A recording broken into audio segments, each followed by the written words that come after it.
ఏమైందిరా?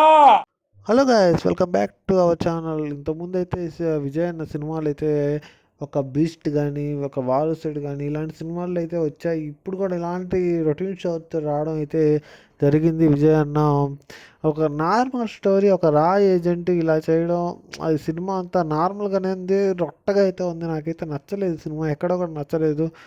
ఇంకా first half అంటే ఫస్ట్ హాఫ్ నార్మల్ పోతుంటుంది, సెకండ్ హాఫ్ కూడా ఏదో స్టోరీ అయితే ఉంటుంది.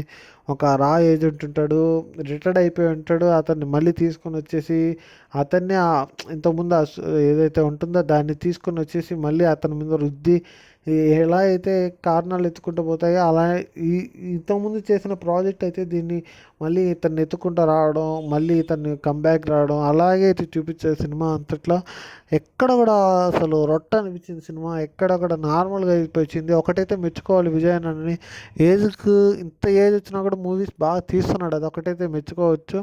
సినిమా అయితే నాకైతే నచ్చలేదు, ఎక్కడ అసలు వేస్ట్గా అయితే అనిపించింది సినిమా.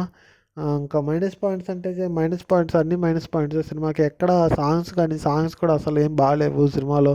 ఎక్కడ ఏదో వస్తాయి, అక్కడక్కడ వస్తాయి, అక్కడక్కడ పోతాయి. సినిమా అయితే ఇంకా ప్లస్ పాయింట్స్ అంటే సినిమాటోగ్రఫీ కొంచెం బాగుంది, బీజిఎం బాగుంది, డైరెక్టర్ ఏమనుకుని తీశాడు ఈ సినిమా నాకైతే అర్థం కావట్లేదు. నార్మల్గా ఉంది, అసలు రొటీన్ స్టోరీని తీసుకొని వచ్చి మళ్ళీ ఇలాగే తీయడం వేస్ట్ అని చెప్పుకోవచ్చు నేను అనుకుంటున్నాను. కొత్తగా ఏమైనా ట్రై చేస్తే, కొత్తగా ఏమైనా ట్రై చేస్తే ఇంకా బాగా ఆడతాయి, ఇంకా బాగా హిట్ అవుతాయి. ప్రభుదేవర గారికి ఇంకొక అతనికి ఇచ్చిన క్యారెక్టర్లు అయితే బాగా సెట్ అయ్యాయి. వాళ్ళకి ఇచ్చిన క్యారెక్టర్లు వాళ్ళు బాగా చేశారు.